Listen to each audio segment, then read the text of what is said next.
Bonjour à tous, aujourd'hui je vous montre comment faire un HGT ou une glycémie capillaire.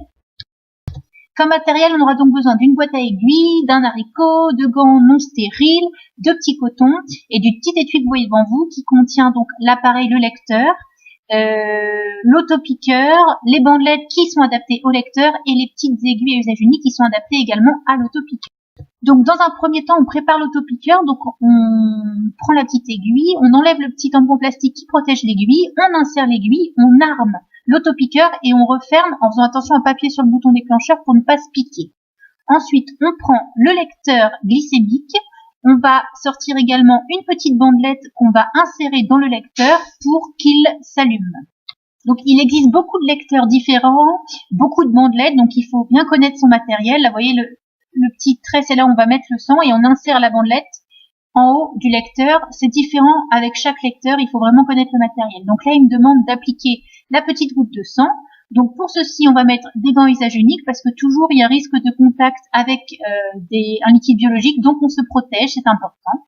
Donc maintenant, on va piquer le patient. On ne pique pas sur la pince, c'est important, seulement sur les 3 derniers doigts et on masse bien le doigt pour que le sang arrive en haut du doigt. Comme ça, quand on pique, le sang arrive immédiatement. On n'a pas besoin d'appuyer comme un malade après avoir piqué pour faire venir le sang.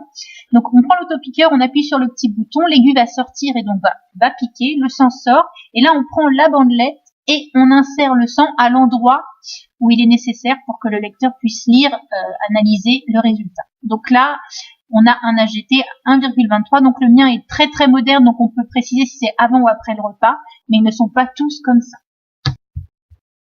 Donc vous gardez vos gants ensuite pour vous débarrasser dans un premier temps de la bandelette et dans un second temps de l'aiguille de l'autopiqueur. Donc à savoir qu'en hospitalisation, les autopiqueurs sont souvent usage unique, ce qui n'est pas le cas du mien. Donc on s'en débarrasse, il y a un petit bouton sécurité pour ne pas avoir à toucher l'aiguille. Il est important de le faire parce qu'il y a toujours un risque d'accident d'exposition au sang. Et ensuite on peut se débarrasser de nos gants et nous laver les mains avant de noter dans un petit carnet ou sur la feuille de transmission du service le résultat de l'HGT. Donc je vous le redis, comme il existe plein de matériel différents, il est important de se familiariser avec celui que vous allez manipuler, à savoir celui de chaque service dans lequel vous passez, c'est important. Et voilà, vous êtes le pro de l'HGT. Je vous retrouve très vite pour de nouveaux soins. Bye bye.